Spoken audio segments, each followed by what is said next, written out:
started. Thanks for joining us. This is going to be Audubon Commission's 2024 through 2028 Capital Improvement Plan meeting. This is basically the second step of the capital planning process, whereby we meet city planning, capital projects. We meet with all of the departments and agencies to review and ask questions about the 5-year capital plan, but also provide a venue for public comment and for public viewing of the discussion of these capital requests. What we ask the departments and agencies to do is to present the contents, the details of the request for the next 5 years, and then if we have any questions, we will ask them, and if anyone from the public shows up, we'll provide some time for public comment. Let's do a round of introductions. I'm Larry Massey with the City Planning Commission. I'm Ben Smith, Director of Capital Projects. Rachel Berg, City Planning Commission. And Gendro with Capital Projects, Project Manager. Alicia Bedell, Senior Vice President of Marketing for Audubon. Jackson Kirby, Project Manager at Audubon. Tony Mobley, Executive Vice President. Dane Appleberry, Senior Vice President, Audubon. Suzanne Gilson, Vice President, Community Affairs. Kyle Burks, Chief Operating Officer for Audubon. Lori Copperton, Chief Administrative Officer for Audubon. Whenever you're ready. Thank you. Just by way of introduction, Jackson's on our construction exhibitory team, and she works with pre-construction, so she's going to be involved with us for the CDA that we just signed. She's already working on some of our projects. And construction exhibitory reports to Kyle as Chief Operating Officer. And most of the projects we'll be talking about are uptown at Audubon Park, where Dane is the facility managing director. So there's a wealth of experience here. Yeah. And some color commentary. Thank you all for joining us. Very good. Well, thank you so much for having us.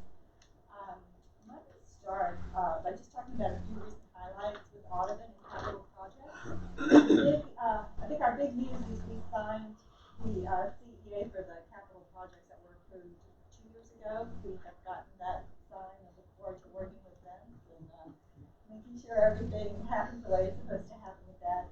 What's important about that funding is it's going to provide completion of some improvements to Wolfenberg Park right after we have opened the aquarium and insectarium project. We also took the opportunity to do some updating adjacent to Wolfenberg, to the aquarium and insectarium building.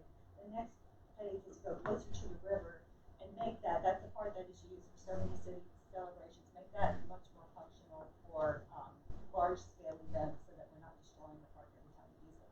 So that's going to be really important for us. It's also providing some planning dollars for us for 2 of the projects that we requested here. One for Riverview infrastructure improvements. That's one that's sort of always on our list because it implies such a heavily used part of Audubon Park. And then also the stormwater management project in Audubon Park, which we just didn't start it on. Some of the other things we've been working on, as we did the aquarium and insectarium, provided just such a great opportunity to work with RTA and the Four Seasons and Spanish Plaza and Caesars, really make Little Canal Street a destination to coordinate the landscaping and the general feel of it, so it's a really great destination for the city. So we've been sort of, there's a group meeting monthly on that and just sort of coordinating so that it can be the best that it can be. So it's been exciting for us. And then successfully opening the aquarium and insectarium, that was our big wow for the year so far. We opened June 8th. We said we would open in June 2023, and we certainly did. We've had over 140,000 guests come through our doors. About 25% of them are our Community Connect program, so that's complimentary admission for our Orleans Parish residents, plus some Louisiana residents who the Taylor Audubon students. So we feel it's been a resounding success. There's some other additions to come, so just stay tuned. There's more great things ahead with that.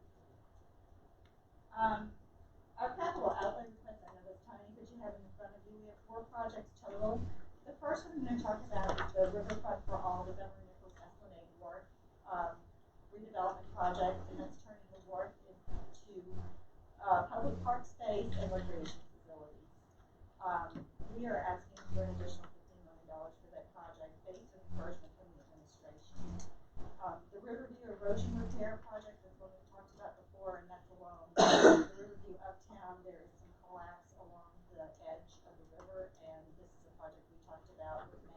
before, and we needed to get some more information before we start building that particular project. Infrastructure improvements to the Riverview, again, just heavily utilized area, a way of making sure that the amenities are as nice as they can be. And then the stormwater resilience project is to make sure water staying out of the storm drains as much as possible and using our lagoons to the fullest extent at the Audubon Park properties. So to jump into them, our Riverfront for All project, I'm going to hit some very high-level points in here because we have a public meeting scheduled for Monday, where we'll be sharing some schematic concepts. As a reminder, the project is sort of the missing link in continuous park space from Crescent Park to Spanish Plaza. Sort of in the middle there, sort of the history of riverfront development. We started with the moonwalk in Spanish Plaza as that being the first access to the river. Goldenberg Park sort of connected those two areas together, and it has been just a tremendous success. And then Crescent Park is approaching, just made some tremendous green space for the city. This last lane, this Governor Nichols Esplanade, to take it out of commercial use and put it into park space is going to be just a big win for the community for so many reasons. One of the reasons being that it'll have like ground level access to the park instead of having to go over any kind of railroad tracks. You can just go straight at ground level into that area, and it opens up the opportunity to do so much more. As a reminder, there are two different ordinances there. There's the Park District on the upriver side of the Esplanade, so our use there is fairly limited. The OSR Regional Open Space is on the downriver side, so there are a few more options there. But there's not a whole lot of area to be developed because that curve in the river is pretty dangerous. We learned about 20 years ago when the Antiquarian was going to be in that location that you really can have a permanent building there just due to the curve in the river. So that is certainly something we're taking into consideration. And the CEA we signed with the city says specifically that our development has to be based on the ordinances that are in place currently. So that's the zoning that we're using to build the project. As a reminder, there's a lot of multi-use space around the park areas, even though residential is further inland. Most of the surrounding area is mixed-use redevelopment or commercial use is permitted.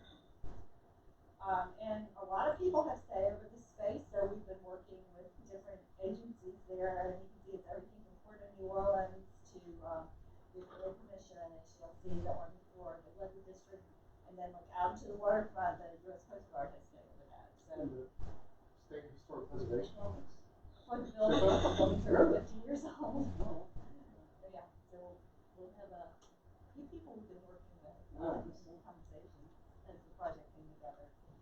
And this is an interesting perspective that we're going actually from very active space over by the Canal Street side of this project to passive space by the time you get to the industrial canal. And Riverfront for All, that missing link is sort of the sweet spot in the center where there's a balance of active and passive uses that can happen there. So just sort of a continuum as you go from the very busy touristy area down to the more residential area and more relaxed part of the city. This is what we've done so far. The CEA, the project's been a long time coming. We signed the CEA back in 2018. We raised $15 million in escrow by the target date, so by February 4th, 2019.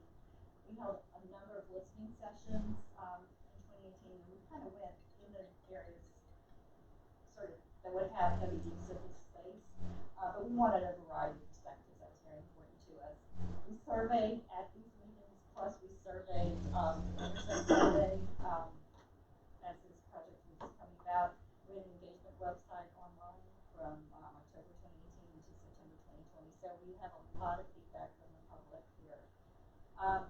In addition, we, due to COVID and TCI's lease transition, we had 2 additional amendments that were signed to agreement that extended the deadlines. So right now we're on track with the second CEA, which extended our deadline to present plans in 2023. This is just a note from some of the feedback we got from the surveys. This is specifically from the intercept survey, but it reflects what we were hearing at the meetings, what we were hearing on the website. So you can see there's a variety of uses expected here, but we know people want green spaces, they want relaxing spaces, but they will appreciate a performance space, they will appreciate concessions in the space. So it was just really interesting to see that this is not like a heavily developed park, it's a lightly developed park, is what we're keeping in mind as we come in with schematics. Alan, if you want to add anything. No, I think, I mean, trying to find the balance of, you know, everything from active to passive is reflected on that list. And trying to find the balance for the plan has been the focus all the way through. And so, Lori said it well when she said it's sort of a passively, minimal programmed area. So what's next? We have our public meeting on the 24th. It's going to be at the Aquarium Event Space, 6 to 7:30. It's been noticed pretty heavily, and it's we're seeing it show up in neighborhood newsletters, so we know the word is out. Expect a nice crowd there. We, by contract, we are scheduled to submit a schematic design to the city. Jeff Schwartz said we could submit through him to the mayor and to the city attorney's office. So we'll be submitting that actually August 6th is a Sunday, so August 4th we'll be doing the submittal. The other two things in the TCI leases, that's sort of timing for getting the tenant off the property before we can break ground. They need some time. This is actually in negotiation right now with the property management group because TCI will stay in place until we're ready to break ground so that somebody is occupying the space and it's not a vacant warrant for any extended period of time. So the idea is like they start working on their project, they can stay, but they have to go before we break ground. And we're targeted to break ground by August 27th, 2024. So that's what's in our CPA right now. We have a goal of trying to complete it before the end of this administration, the first phase, at least the connectivity in place. So that's what we're shooting for. I mean, clearly time is of the essence with that tight of a timeline. Our escrow balance is at $15.9 million. We do know that the construction costs have increased dramatically since COVID and since the CEA was executed. So we requested an additional $15 million in the capital outlay budget that would help us complete this and make it more than just a promenade. We have to move those together or more bells and whistles. So we will have more information at the schematic meeting on Monday. Now, you kind of mentioned the first phase, and this is in the subsequent phases. With the money that you have on hand now, be able to complete at least phase one of this proposal? We'll have to see. we think it will do a minimal amount of improvements to the space to be able to link to the moonwalk and to be able to link to President Park. That part should at least be able to happen. But the idea is we want to do this as a CMAR project, CMAR procurement, because of the timeline and it's a very specialized type of project. So we want to make sure there's a contractor who can get in and be there with the design team and understand the intent from the get-go. So you are, if you're doing CMAR, are you at the end of schematics right now? You finished the design? No, we have not finished the design. Okay. So yeah, there's a 20%. Right. But where are you in the design process? You have said it, you have missed it. So we're almost at the schematic. Okay, so you're almost at the, okay. So the idea is we have some ideas, present them at the public meeting, and then refine them before we submit them. Yeah, contractually, the CEA said that we needed to present the concept no greater than the schematic. Yeah. So you're going to have to go through the process of bringing in the. Are you going to have a traditional CMAR team, or you got your architect on board and you're going to bring in a contractor to link up with them? We have the design team. Okay. Right. Yes. EDR has been the design team on this, and what we've done, the aquarium was done by CMAR, and some of the projects we're working on, the state have the contractor on board, I mean, the architect on board, then do the RFQ process, which takes a few weeks. Are you gonna engage your design in a phasing strategy, or if I'm asking the right question? I think, Jim, is my question making sense? yeah, your question makes total Okay. sense. I think right now, we're trying to think, what's the life of this going to look like? Yeah. And so then it becomes that exercise of how far can we get in the life of that with the funds that are available? And so the original concept in 2018 at $15 million way up here in the sky, right? The pandemic flipped that upside down. And so with, as Roy said, the conversations with the administration about, can we get it up to 30? Now the exercise is, what can we get for 30? And I think that's where we're kind of at. But the nice thing about reviewing the concept is, let's review the schematic and see if everybody's thumbs up, we love it, and then we can start putting that pencil to it. My question was related to the cost aspect of it. I think you mentioned there was an inflation factor that was initially thought of, and then pandemic turned that number upside down from 6% to 9%, I guess. I don't know what your assumptions were. I'm just trying to sort of get a better handle on what the cost difference or the factor differentials were. Why don't you start, and I can jump in. The cost differentials that we sort of tried to apply were what we were seeing in the industry as we were going through the aquarium project. Some of the escalations of the materials that we had on that project were factors that fed into the financial model that we were. Can you share what those factors were? Off the top of my head, I don't know. I mean, it's worked into an inflationary side, but we saw certainly structural steel was a big change. We saw much longer lead times. We can try to get you some more The details. reason on why that. I'm asking is trying to figure out what was your request last year for the $15,000 that you're looking for. Oh, we did not request this. This is the first time that This is we're the first time you're going over. Yeah, it. sorry.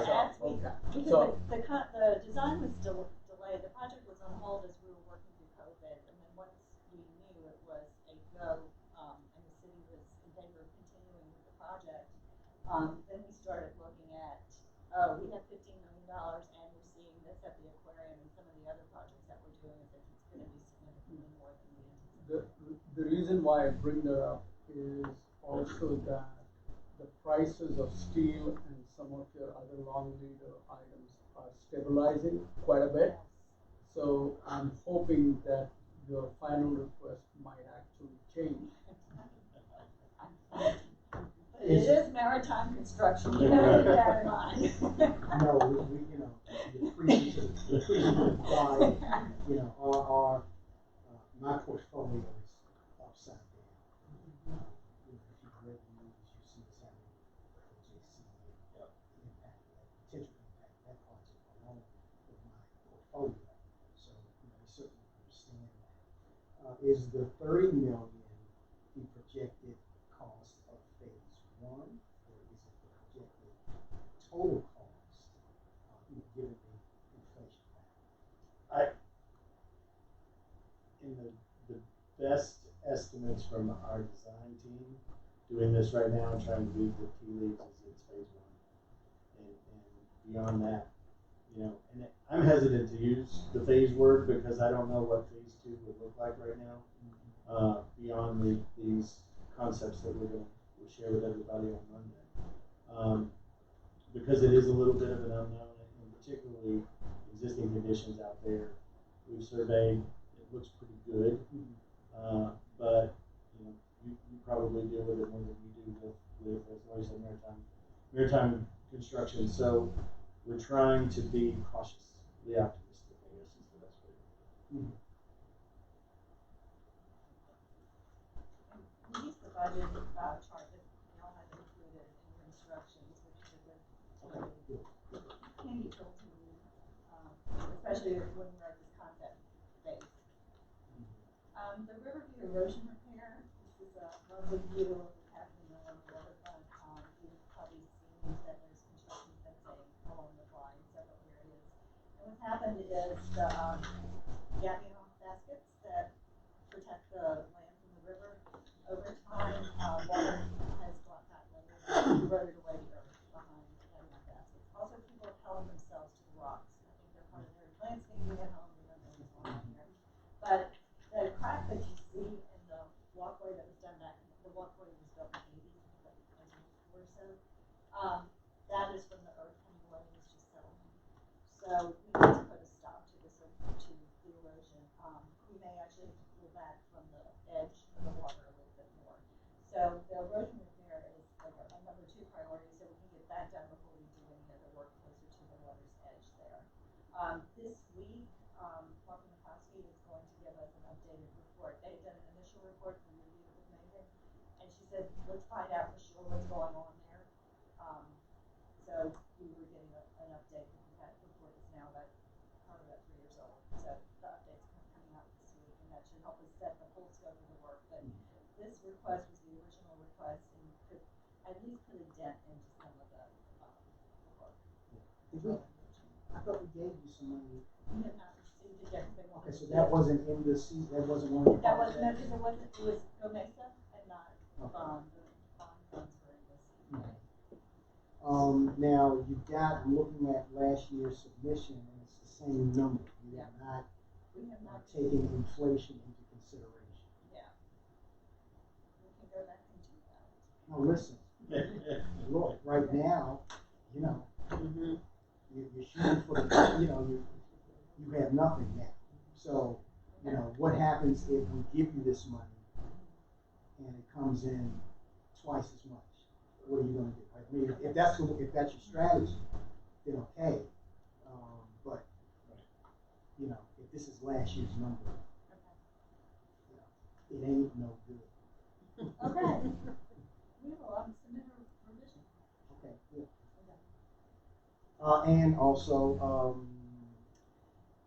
you know, we typically encourage departments to, you know, of course, to make it more attractive for us as we are trying to distribute funding as broadly as possible. If you got, you know, if you got design in hand and you're ready to go, then it's only natural to ask for the construction funding.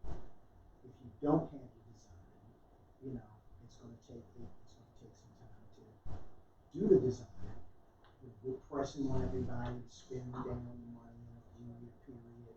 So as you're looking, you know, as you're considering this, if you're telling me you can design and build in 2024, then okay.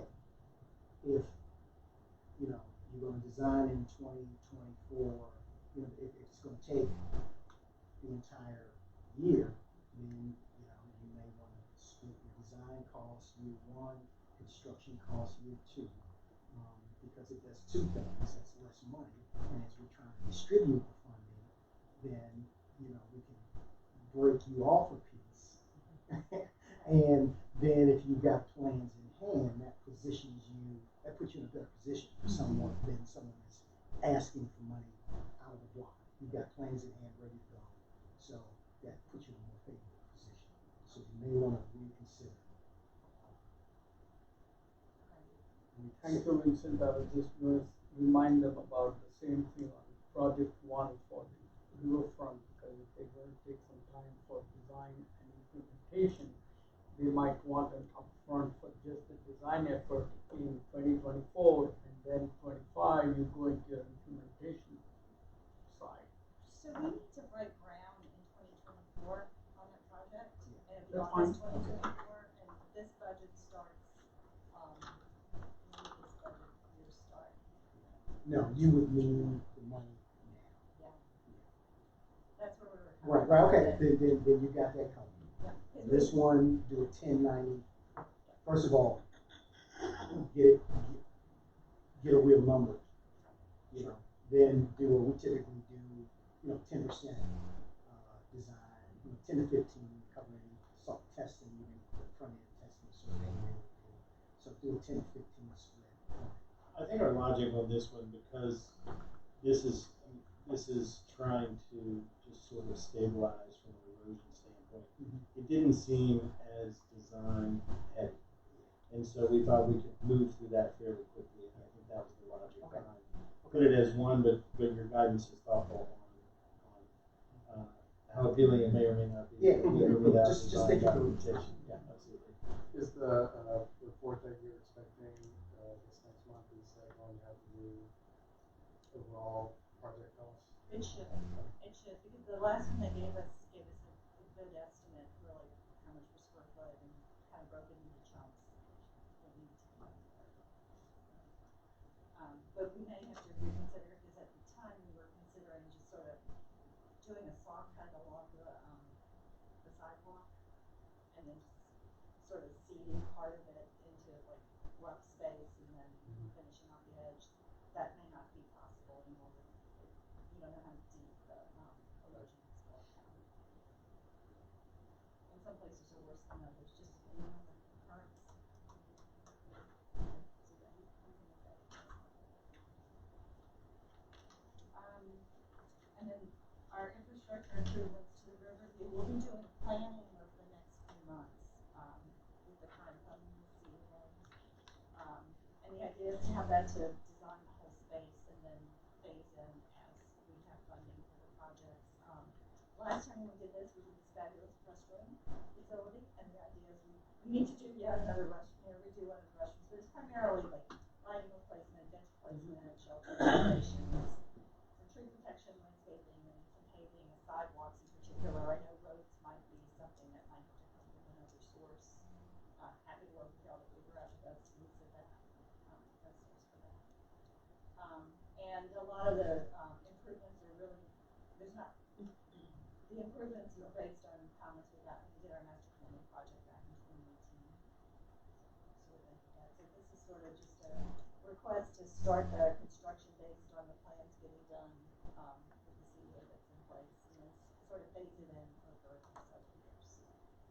So Laurie, since you're on the topic of improvements there, as you know, in the past, there has been a lot of discussion about the sculpture and the plaza around there. This falls right within the vicinity of that bathroom that you just showed. Is there any plan or program to try and improve any of that space? Because I'm just looking at the sculpture thing over the weekend that I go there. That's the stage for viewing. Yeah. And I believe it probably needs attention again, but it was 2018, I believe the artist came in and refreshed it. Yeah. And I think since that time, Ida and other storms coming through, we lost the shade sail structure there, we replaced that, but we need to take a look at it for sure and look at what needs to be done to protect the artwork. That and the playground too, nearby, to get some cover for the playground, because it's pretty warm out there. Yeah. A little toasty. Near shade. Yeah, so this is just continued improvements in the amenities. And in previous years, you've submitted plans with this request. Yes. Your current planning, are you updating this plan? We'll be updating those plans.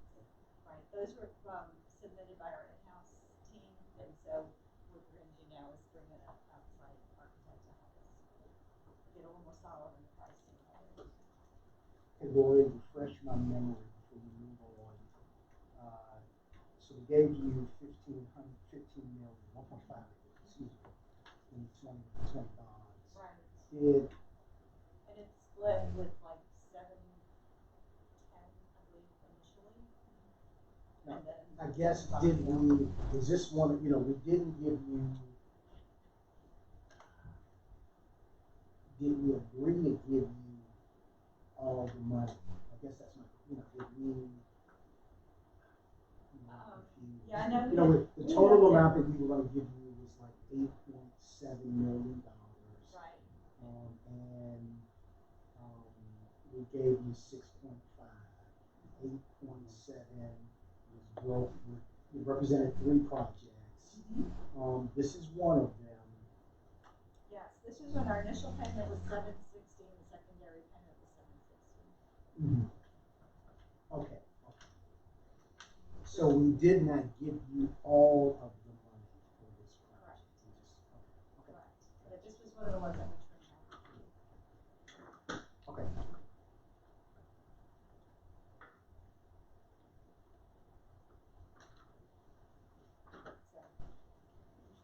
one will be an evergreen one for us.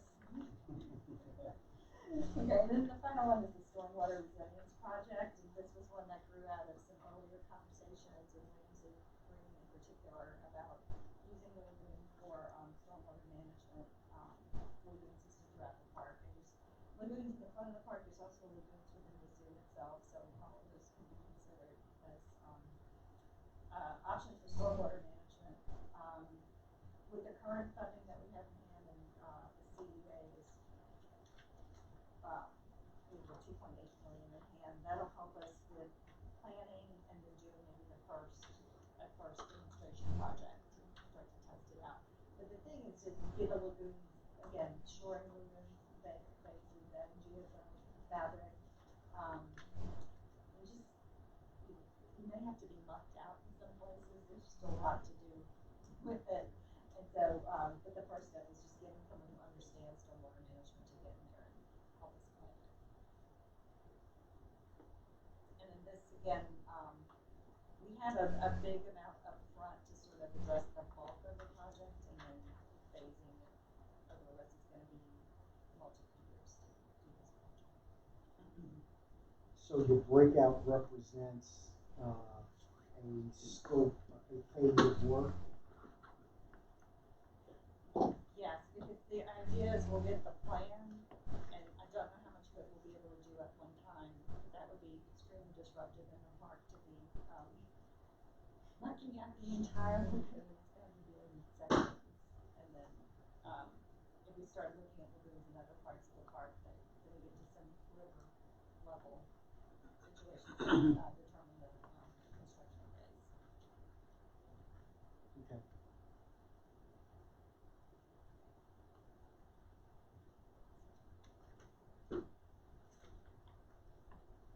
Lori, have you all started to work, or is somebody working on the planning of the stormwater management?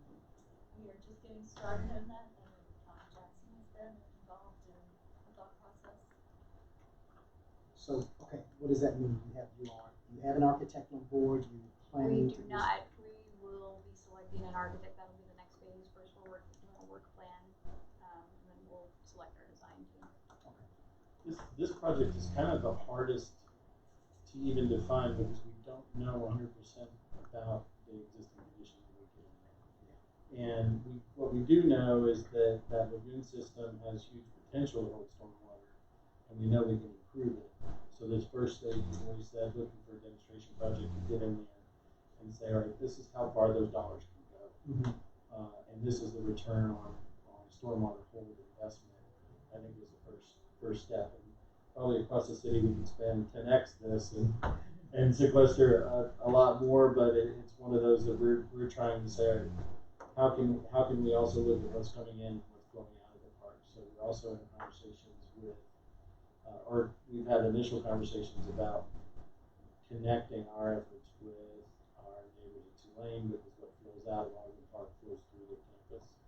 And so we've had the fortune of working with their head of architecture services in the past.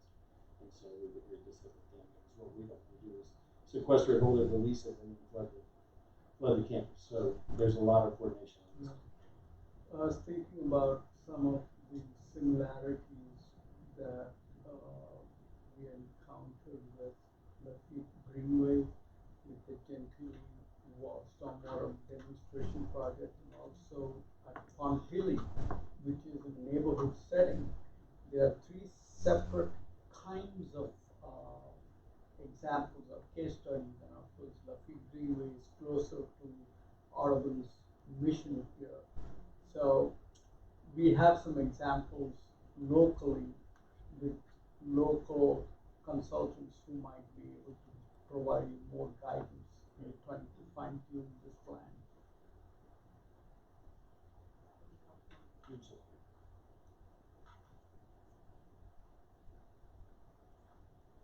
are our 4 projects. Do you have any additional questions? Laurie, I did have a quick question when I first saw your budget. One of the first questions I had was, and this goes back to the bond issue you shared with City Park and some of the other parks. Is this plan separate and removed from those projects that you might do as part of that bond issue, or is that all included here, or how, is there a separation is what I'm really asking? This is considered separate money for us. Okay. The bonds that we had sold earlier, that's based on the millage, the partner millage, only part of that was bonded out for Audubon projects, and it's funded like the aquarium renovation and sectarian renovation, some of the Woodwood Park improvements, some projects at the zoo, some maintenance, heavy maintenance or heavy repairs we had to do at all the facilities. So it's a totally separate thing. This is seen as a different source of funding for capital projects at Audubon. These are not on the same list as our bond sale. You're not looking for any state capital outlay for any of these, are you? Not for these projects. Not for these.